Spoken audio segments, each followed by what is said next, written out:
Ini menentukan nanti improvementnya kita mau seperti apa nih gitu. Harus sejalan dengan kebijakan perusahaan tentunya.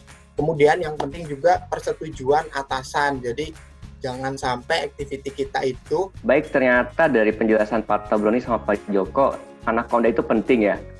Karena kami menemukan beberapa kondisi aktual ketika ber-QCC, teman-teman itu beranaconda itu dianggap hanya nilai tambah gitu, bukan bagian penting. Ini penting karena nanti menunjukkan ketika kita nanti ada improvement di area tersebut, sebenarnya berpengaruh nggak sih ke proses sebelum atau inputnya sama proses. Yang penting adalah jangan ketika QCC baru bikin check sheet. Nah itu akan sangat terlambat. Jadi sebisa mungkin ketika pas pekerjaan biasa itu semuanya itu sudah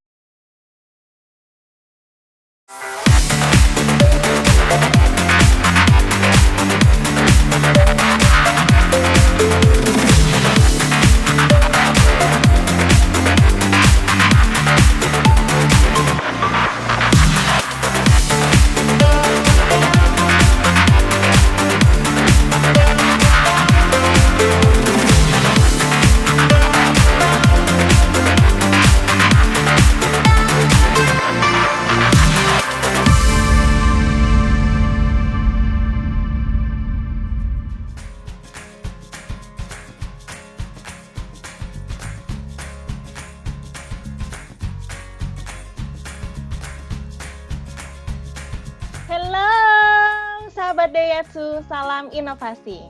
Masuk di episode ketiga kali ini, gimana puasa hari ini? Masih lancar, aman, bahagia?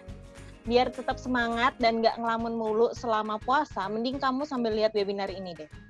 Jadi di episode kali ini, kita sudah kedatangan tamu yang spesial, ya, sangat spesial. Masih ada Kakak Tabroni dari Circle Coffee Morning, ada Kakak Joko dari Circle Astra Jisma, dan ada Kakak Jamal dari Komite QCCSS HO Par Center.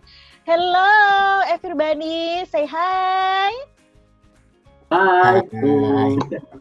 Halo. Hai. Semoga tetap semangat ya kakak-kakak semuanya meskipun berpuasa. Kita lanjut dari episode kedua lalu. Gimana Kakak Tabroni, Kakak Joko? Nah, kemarin kita udah sampai sini ya. Jadi, biar nggak lupa, kemarin udah bagaimana mengerucutkan tema dari hal yang besar, dari KPI sampai dengan tema yang spesifik nantinya akan ditanggulangi. Nah, untuk hari ini kita akan sharing yang pertama terkait dengan Anaconda. Sebenarnya Anaconda bukan ular yang gede ya, tapi analisa kondisi saat ini. Tujuan dari analisa kondisi saat ini yang pertama adalah menentukan akar masalah dan memahami permasalahan yang sebenarnya berdasarkan petunjuk yang ditemukan pada langkah menentukan tema. Jadi setelah di tema ada masalah spesifik, ini kita dirinci lagi gitu. Kemudian memahami kondisi yang tidak baik atau tidak ideal atau menyimpang yang ada berdasarkan observasi terjadinya masalah tujuan langkah analisa kondisi saat ini. Kemudian aktivitasnya apa aja sih di analisa kondisi saat ini? Yang pertama adalah menggambarkan flow proses secara jelas dan spesifik. Kemudian menggambarkan layout terjadinya problem dan analisa aspek 4M1E. Dibandingkan dengan kondisi standar, artinya setelah dicek aktualnya seperti apa, dilihat standarnya seperti apa, cuman yang menyimpang di 4 faktor tersebut. Kemudian kumpulkan data baru secara benar. Nah ini mungkin ada beberapa yang mau saya tambahkan juga. Sebenarnya bedanya menentukan tema sama analisa kondisi saat ini apa sih, kan sama-sama menganalisa nih. Jadi secara basic itu ada perbedaan ya. Yang pertama di menentukan tema kita lebih ke prioritas masalah mana yang akan ditanggulangi gitu. Tapi untuk di analisa kondisi saat ini lebih ke kenapa sih masalah itu terjadi gitu. Jadi seperti fishbone di awalnya ya. Jadi kita cari kepala fishbone-nya lah. Jadi apa sih yang menyebabkan masalah itu terjadi. Nah ini yang ada di activity Anaconda. Seperti itu. Mungkin dari Mas Joko juga mau sharing ya terkait ini. Pak Joko seperti apa? Ya, jadi gini, poinnya untuk dianalisa kondisi yang ada ini adalah Gemba. Jadi manajemen gemba. Jadi kita setelah tadi ditentukan tema, jadi kita harus gemba, kita harus cek benar-benar ke lapangan kondisinya yang ada atau kondisi saat ini itu kayak gimana. Melalui 4M1E, mesinnya, spesifikasinya kayak gimana, metode prosesnya kayak gimana masalah kita itu gitu. Terus mesin, metode, material yang digunakan di permasalahan ini kayak gimana. Terus habis itu material, orangnya itu tidak cuma jumlah orangnya ya, tetapi skillnya dia bagaimana dalam melaksanakan pekerjaan itu, ada masalah atau enggak. Terus yang nggak kalah penting juga lingkungan, environment. Jadi makanya dengan adanya analisa kondisi yang ada atau kondisi saat ini itu, kita tahu benar-benar masalah yang sebenarnya apa. Gitu, Mas Tobroni. Jadi perlu lihat kondisi di lapangan ya, nggak bisa cuma ngawang-ngawang, aduh kira-kira di luar sana tuh seperti ini gitu. Ya, jadi jangan cuma data-data di komputer ya, jadi memang benar-benar data di komputer, kita lihat di lapangannya. Sama atau enggak, atau ada penyimpangan atau enggak gitu. Oke, seperti itu. Mungkin dari Pak Jamal nih, pengalamannya gimana Pak terkait dengan analisa kondisi saat ini? Ya, baik, ternyata dari penjelasan Pak Tobroni sama Pak Joko, anaconda itu penting ya. Karena kami menemukan beberapa kondisi aktual ketika berQCC, teman-teman itu beranaconda itu dianggap hanya nilai tambah gitu, bukan bagian penting. Nah, bisa nggak Pak kira-kira dijelaskan hubungan antara Pareto di langkah menentukan tema dengan anaconda ini hubungannya seperti apa gitu? Apakah ayah dan anak, adik kakak atau seperti apa? Jadi bisa menentukan bahwa ternyata anaconda ini adalah penting seperti itu. Oke Pak, mungkin ini saya sharing ya terkait dengan hubungan antara Pareto di awal dengan analisa kondisi saat ini. Untuk materi ini sebenarnya nanti kita akan bahas juga, tapi di sini saya sedikit sampaikan. Jadi hubungannya adalah misalnya seperti ini. Ketika Coffee Morning 1 dulu menanggulangi non-edit value process gitu. Kita udah tahu bahwa non-edit value process ada di area underfront misalnya dulu. Nah, di area underfront tersebut itu kan satu proses yang banyak faktor gitu ya, ada orang, ada alat, ada lingkungan juga. Jadi ada banyak faktor yang mempengaruhi non-edit value process. Nah, di analisa kondisi saat ini non-edit value ini kita gali lagi. Jadi kita lihat pos mana yang non-edit value, kemudian kapan non-edit value terjadi. Ternyata waktu itu non-edit value itu ditemukan ketika proses transfer kan, karena di body itu ada proses spot dan juga ada proses transfer. Kemudian setelah diketahui proses transfer, kita lihat kenapa sih, apakah alatnya atau manusianya atau metodenya. Oh ternyata waktu itu metodenya, karena metodenya menggunakan manual, sehingga ini yang menjadi problem spesifik untuk nantinya ditanggulangi seperti itu. Jadi improvementnya lebih mengerucut lagi nih, nggak cuma nanti menanggulangi ini nih non-edit value, tapi sudah kelihatan bahwa yang ditanggulangi ya proses transfernya. Nah seperti itu hubungan secara spesifiknya mungkin seperti itu sih Pak. Dari Pak Joko mungkin menambahkan Pak. Cukup sih, lengkap. Ya, anaconda berarti mengandung detail dari Pareto ya Pak ya? Betul. Ya, baik. Terima kasih. Sama saya tertarik dengan tadi yang Pak Joko Pak terkait 4M1E di anaconda. Nah, kira-kira batasan antara 4M1E di anaconda dengan nanti kita dianalisa masalah itu seperti apa Pak ya? Apakah terkait gemba saja untuk di anaconda atau bagaimana kira-kira Pak Joko nih? Jadi gini Mas Jamal, untuk analisa yang di langkah 3 itu kan analisa untuk menemukan sumber penyebab. Nah, itu yang jadi patokan. Kalau di sini adalah analisa kondisi saat ini. Jadi kita hanya menampilkan data ketika gemba saja. Misalkan mesin, spesifikasi mesin itu seperti apa sih, itu yang kita tampilkan. Nah, nanti ketika langkah ketiga, itu kan ditanya kenapa kok bisa seperti ini, itu ditanyakan why. Nah, datanya dari mana? Data dari analisa kondisi saat ini tadi, atau spesifikasi mesin. Jadi begitu. Jadi kalau teman-teman itu biasa melakukan karya ilmiah atau tugas akhir gitu ya. Ini tuh sama seperti mengumpulkan data. Jadi data-datanya harus lengkap. Gitu. Mantap, luar biasa Pak. Pencerahan kembali nih buat kami, teman-teman di lapangan Pak. Pencerahan Terus untuk sedikit, yang cerah ya. maaf nih Pak Yeti ya. Jadi sedikit menambahkan juga, waktu itu saya pernah diskusi juga dengan Pak Ambar ya, trainer di QCC-nya ADM, terkait dengan analisa kondisi saat ini dan juga nanti di langkah 3 tuh hubungannya apa sih, korelasinya apa gitu. Jadi ada 2 opsi. Yang pertama, ketika ada kesimpulan di analisa kondisi saat ini, misalnya kesimpulannya yang menyebabkan non-edit value tadi transfer. Nah, berarti kesimpulan tersebut nantinya yang menjadi kepala ikan atau kepala fishbone ya, kepala fishbone di langkah 3 seperti itu.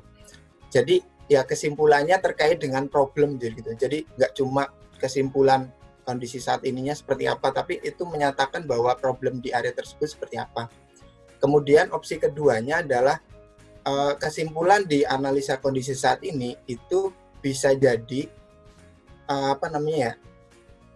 garis tulang yang pertama setelah ada kepala, biasanya kan dari faktor man misalnya ada apa gitu. Nah itu jadi kesimpulan pertama di tulang ikan yang pertama seperti itu. Jadi nanti bisa digali lagi ke depannya. Mungkin seperti itu tambahannya. Oke. Ini bisa next ke slide selanjutnya ya.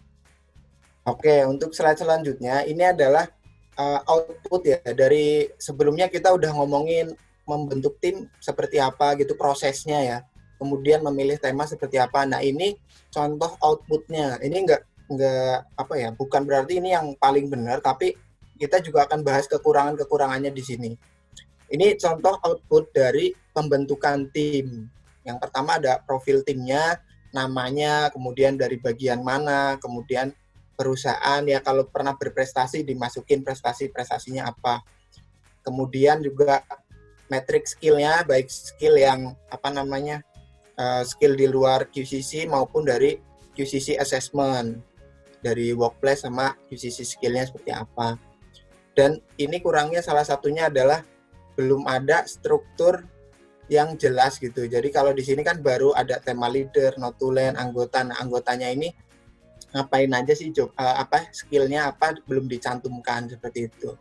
Nah ini output data-data terkait dengan yang sudah diambil dari menentukan tema dan juga nanti kita bahas analisa kondisi saat ini. Jadi data-data di penentuan tema yang pertama harus ada adalah KPI, kemudian company policy, kemudian data analisa kondisi saat ini yang 4M 1E tadi ya.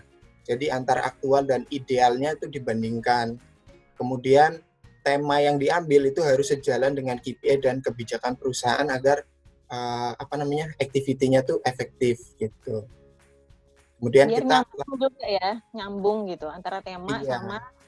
Nah ini contoh tema QCC ya, dari awal di sini mungkin bisa dilihat ya. Jadi ada data KPI ini sengaja nggak ditampilin karena terlalu banyak ya. Kemudian di breakdown sampai dengan identifikasi proses yang problem itu yang mana. Kemudian kita lihat sebenarnya kebijakan perusahaannya apa sih, sehingga kita tahu nanti aktivitinya kita tanggulangi sesuai dengan kebijakan perusahaan seperti itu. Karena ini menentukan nanti improvementnya kita mau seperti apa nih gitu. Harus sejalan dengan kebijakan perusahaan tentunya. Kemudian yang penting juga persetujuan atasan. Jadi jangan sampai aktiviti kita itu yang atasannya nggak tahu gitu, kita ngadain activity tapi atasannya ternyata nggak tahu, karena kan ini terkait dengan tanggung jawab ya. Jadi nanti ketika terjadi apa-apa, lah atasannya nggak tahu gimana gitu. Nah ini yang paling penting lah. Nanti, aku kan tidak tahu, tidak dikasih tahu gitu kan. Nah itu.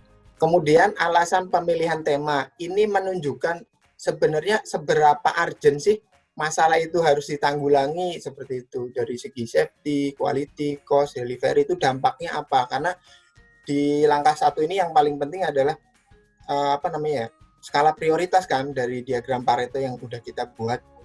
Jadi kalau ini nggak ditanggulangi nanti bakalan apa nih gitu. Kalau misalnya dari situ kita bisa lihat kan seberapa penting ini harus dilakukan aktivitinya gitu. Dan atasan bisa adjustment. Seperti itu. Ini untuk contoh di Coffee Morning ya, di tahun yang lalu, tapi ini yang lalu. Mungkin dari Pak Jamal atau Pak Joko ada sharing terkait pengalaman di sini, Pak? Kalau kita sedang ikut konvensi, ini menjadi sangat penting ya, teman-teman semuanya. Kenapa? Karena sering banget itu pertanyaan itu adalah mencari bukti atau evidence terhadap bahwa tema ini itu adalah tema yang paling penting yang diminta oleh perusahaan gitu. Nah, evidence-nya ada 2 di sini, persetujuan atasan. Berarti atasan itu konsen terhadap masalah ini. Itu memang harus ada.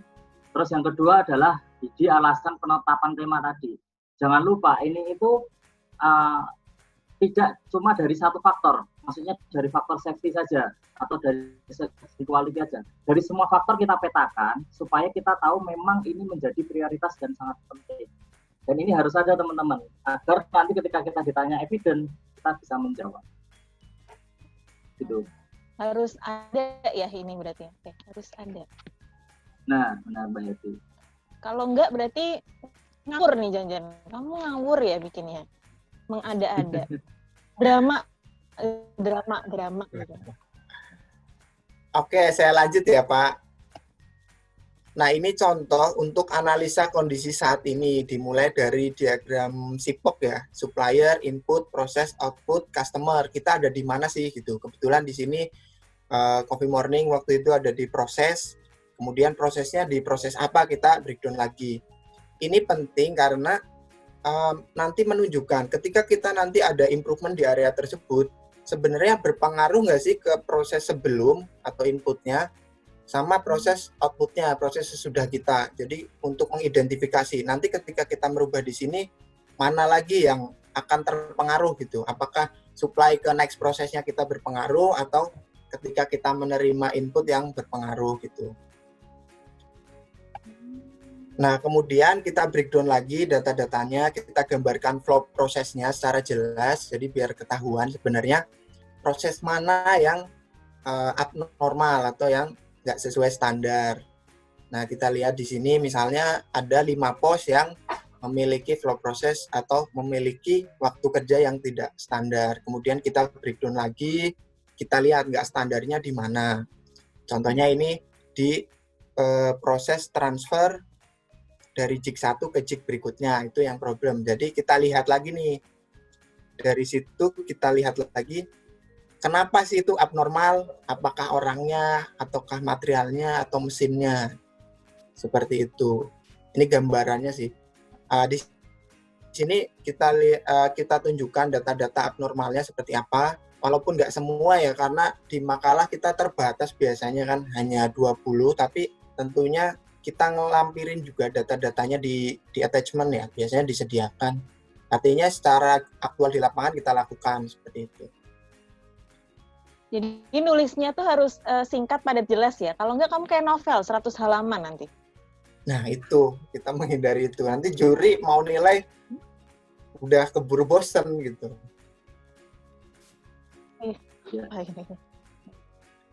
Nah ini juga penting di sini untuk memahamkan juri atau audiens lah. Kita kan komunikasi nggak cuma sama juri ya, tapi sama audiens juga. Artinya ketika kita present, entah itu present ke atasan langsung ketika activity itu dilakukan atau ketika reporting ya, karena ini kan bentuknya reporting, tapi secara aktual kan mungkin reportnya juga beda lagi bentuknya. Ini penting menunjukkan bahwa poin-poinnya aja gitu, nggak usah terlalu muter-muter gitu, karena kan kita waktu terbatas juga. Kemudian juga kalau misalnya terlalu panjang atau lebar ketika kita ngikutin konvensi, itu juri malah nggak bisa nangkep sebenarnya poin yang harus dinilai yang mana gitu, karena kan udah ada kriteria-kriterianya. Nanti kita bahas setelah ini kriteria report yang ideal itu seperti apa di langkah 1 ini. Seperti itu. Dari Pak Jamal mungkin ada sharing, Pak. Ya, baik Pak. Jadi memang untuk analisa kondisi seperti tadi dibilang Pak Tabroni sangat penting ya. Jika dilihat dari materi Pak Tabroni tadi, semuanya harus ada satuan nilai ya Pak ya. Nah, memang kondisi kendala yang teman-teman di lapangan rasakan, khususnya di area head office, biasanya dia bersifat kualitatif seperti itu Pak. Jadi tidak terbentuk dalam sebuah data. Nah, kira-kira ada nggak tips atau triks ketika kita menemukan Pareto itu berupa kualitatif, bukan kuantitatif? Nah, bagaimana untuk membuat sebuah anaconda yang baik seperti itu, Pak? Oke, jadi kalau secara apa ya, yang saya tahu ya, kemarin beberapa udah baca buku dari training internal, kemudian dari TKMPN juga dapat, kemudian dibaca-baca buku statistik. Diagram Pareto itu cuma bisa dibikin ya dengan data-data kuantitatif ya, jadi ada jumlahnya. Kalau misalnya ada data yang sifatnya kualitatif, kita konversi dulu Pak. Misalnya pakai pembobotan gitu ya. Jadi dikasih rank lah, misalnya baik poinnya berapa, kurang baik berapa, misalnya yang kayak gitu-gitu ya. Jadi dari situ nanti kita bisa buat data kualitatif, jadi diagram Pareto, dan itu ada ukurannya gitu. Mungkin tipsnya seperti itu sih Pak. Atau dari Kakak Joko ada yang mau ditambahkan mengkonversi masalah data kuantitatif sama kualitatif ya. Kita bisa lihat tipsnya gini Pak Jamal, dilihat dari KPI Pak Jamal. KPI itu dikatakan berhasil ketika apa? Biasanya di sana ada ukurannya. Nah, nanti kita bisa sesuaikan dengan hal itu. Misalkan ngomongnya besarannya itu kita kasih range A, B, C. Nah, artinya A itu apa, artinya B itu apa, artinya C itu apa gitu. Nah, nanti baru kita breakdown. Jadi ngacunya tetap KPI. Itu akan lebih mudah nanti untuk melihatnya. Gitu sih, Mbak Eti. Oke. Gimana Kakak Jamal?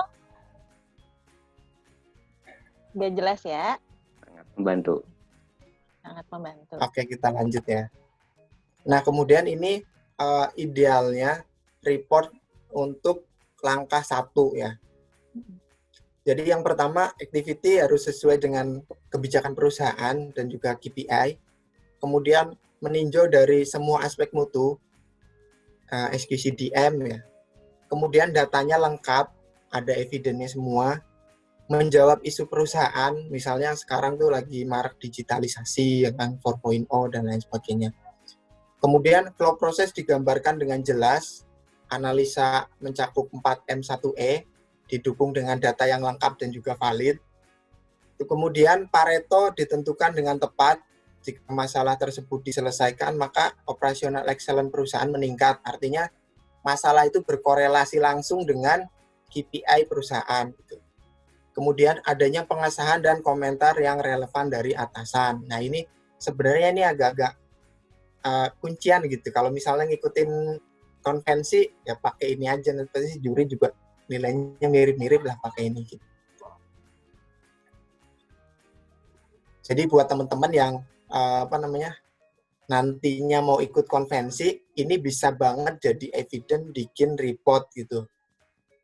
Dan ya kriterianya memang seperti ini. Jadi ingat ya, kalau yang ini tips yang penting juga nih untuk gimana caranya bikin report ya. Ya, untuk QCC tentunya. Dari Pak Joko gimana? Ada tambahan lagi nggak Pak? Oh iya, benar sekali karena memang sesuai dengan penilaian ya, yang akan dinilai itu adalah hal-hal yang di sini. Nah, poin pentingnya ketika pasti teman-teman loh, itu kan tidak semuanya member itu tahu data-data itu semuanya, cara tahunya kayak gimana lah, itu kan yang akan menjadi pertanyaan di teman-teman. Nah, ini harus kita sering-sering discuss dengan fasilitator ataupun atasan kita terkait hal-hal ini.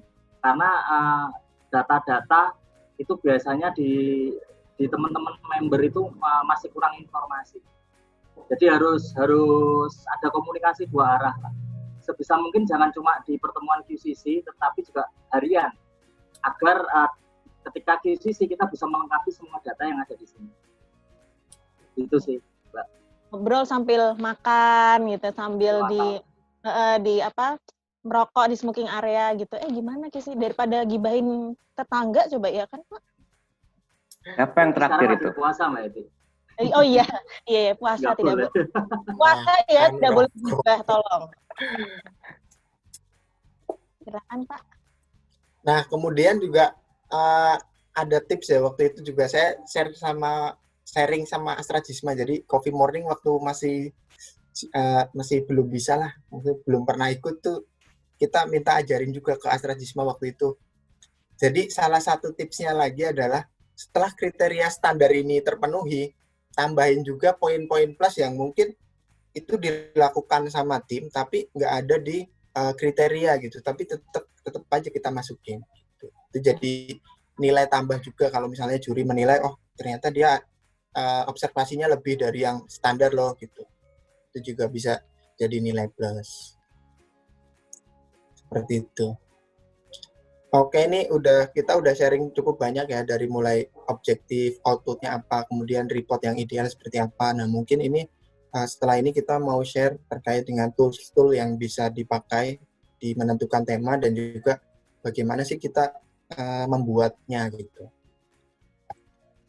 Nah ini tools yang bisa dipakai di menentukan tema, ada 5 ya yang bisa dipakai. Check sheet, stratifikasi, Pareto chart, control chart, dan juga histogram. Nanti kita jelasin satu-satu. Yang pertama terkait dengan check sheet ya.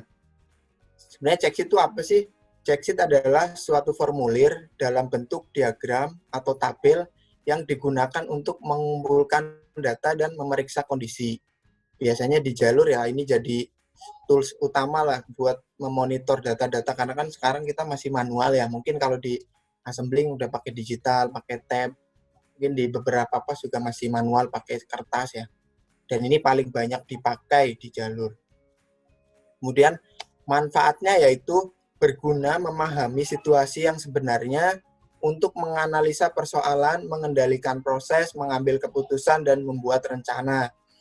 Jadi check sheet itu jadi bahan dasarnya ketika mau mengolah data lebih lanjut, misalnya membuat diagram Pareto, tentunya itu datanya bisa diambil dari check sheet. Nah ini ada beberapa jenis check sheet, nanti juga teman-teman mungkin bisa carilah, searching di internet juga banyak. Ini nggak saya bacain satu-satu tuh ya, nanti kita ambil beberapa contohnya aja.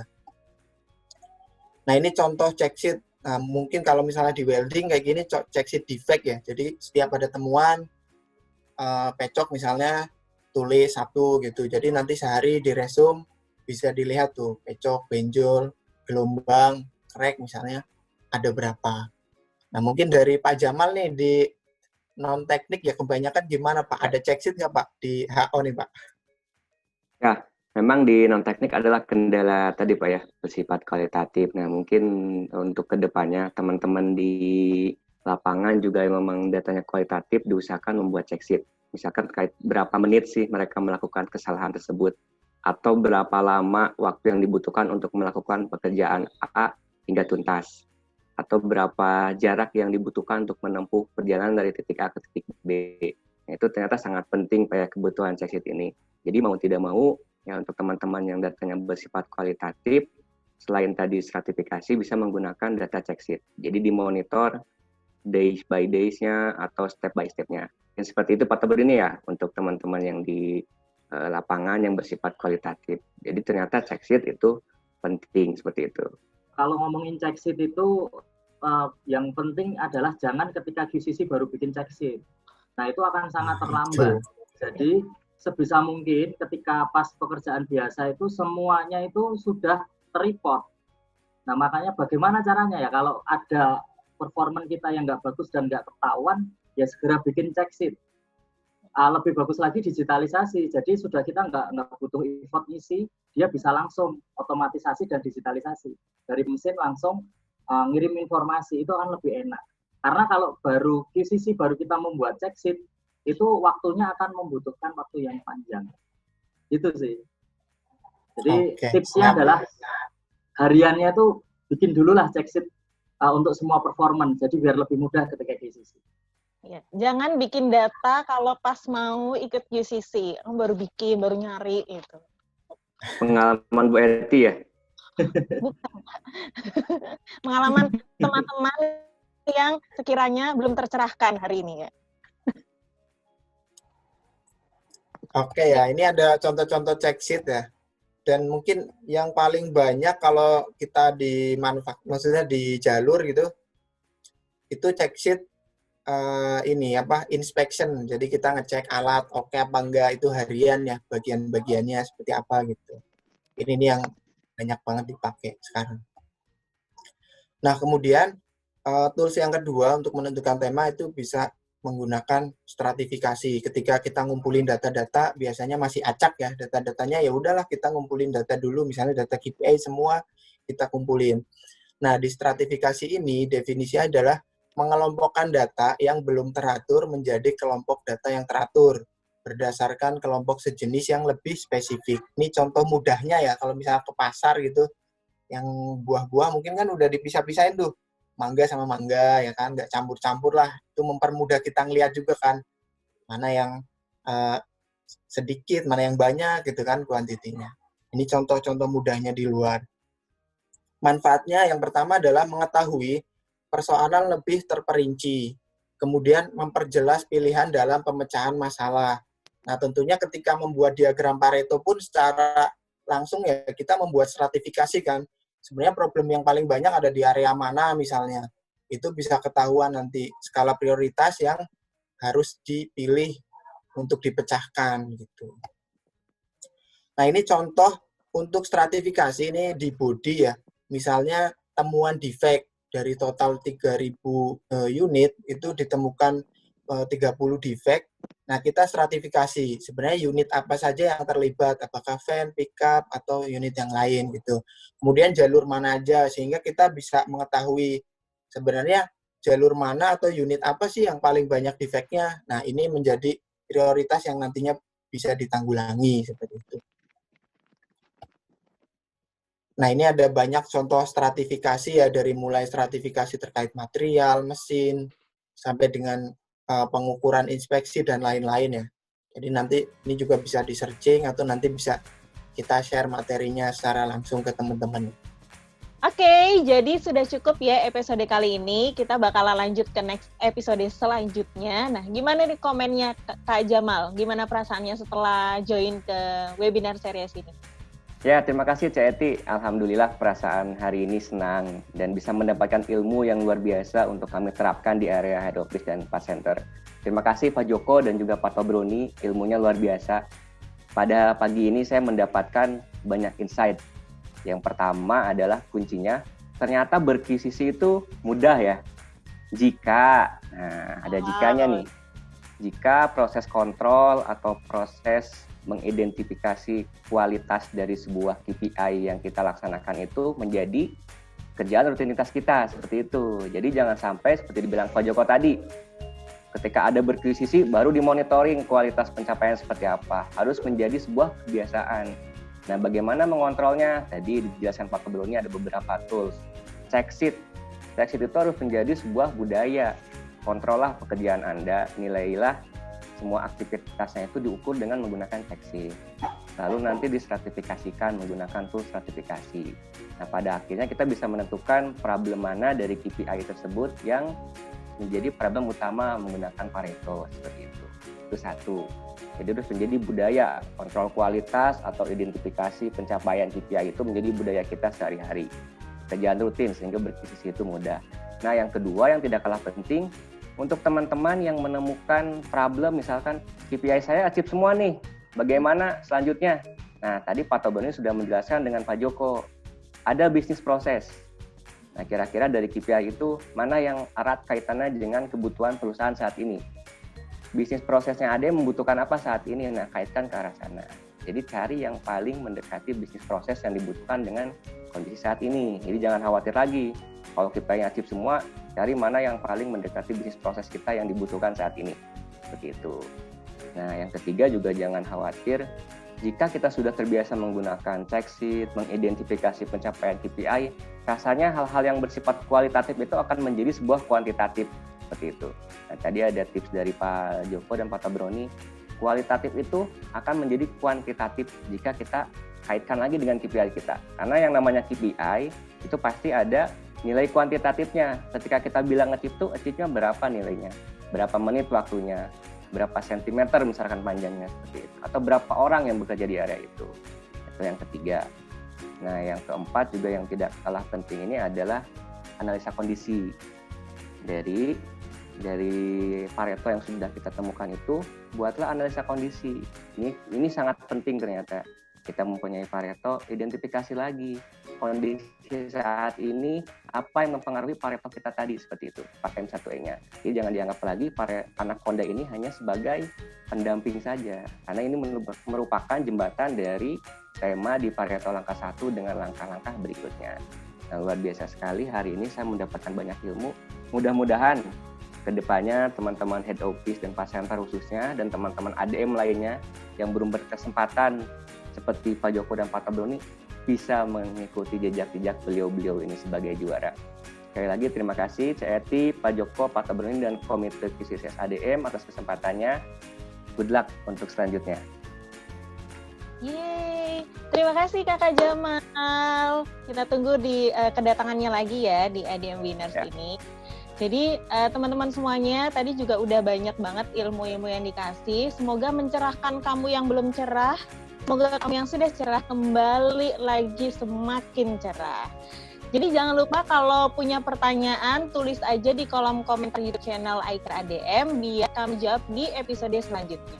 Jadi see you next time, sampai jumpa di episode selanjutnya. ADM Winners, light up our excellent innovation value. Salam inovasi. Bye, see you.